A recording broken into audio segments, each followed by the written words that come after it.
Isa sa mga memorable experiences ni Peter nung nasa Pinas ay ang pagsakay niya raw ng kalabaw. First time niya kasi makakita ng kalabaw kaya excited din daw siya makasakay. Kaya pumunta kami sa looban para sa kalabaw ni Kuya Mar. I'm waiting for Carabao. Tata is sitting there, resting. Hinihintay namin si Kuya Mar, yung may-ari ng kalabaw, kaya nag-ikot-ikot muna kami dito sa bakuran ng aming ninong Larry. Nabigyan patuloy kami ng bibe, pang ulam raw. No, gusto mo dinner? Huh? Buhol si Ninong. Cook? We'll get one for you. Nina got for me. Ayan, at ready na ang kalabaw, pinasakay na siya ni Kuya Mar sa kariton.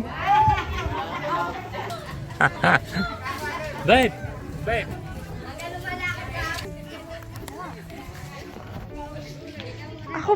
Pinapasakay nga rin nila ako, sabi ko si Peter na lang. Feel nga na tong afam ko, may pagbabay pa.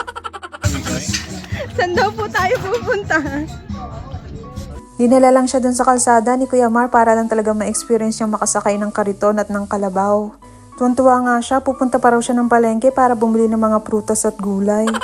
Yeah, I'm going to the market. Get some fruit, vegetables.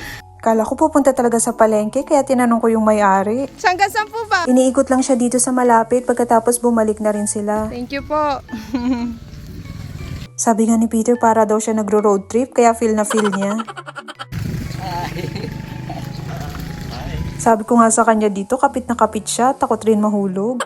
Pinasakay rin siya ng kalabaw kaya naman sinubukan niya rin. Ito raw yung first Carabao ride experience niya kaya talagang nag-enjoy raw siya.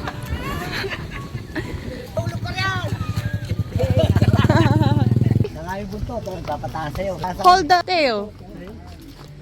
Haha. Bumalik na rin kami pagkatapos iikot saglit dito sa kalsada.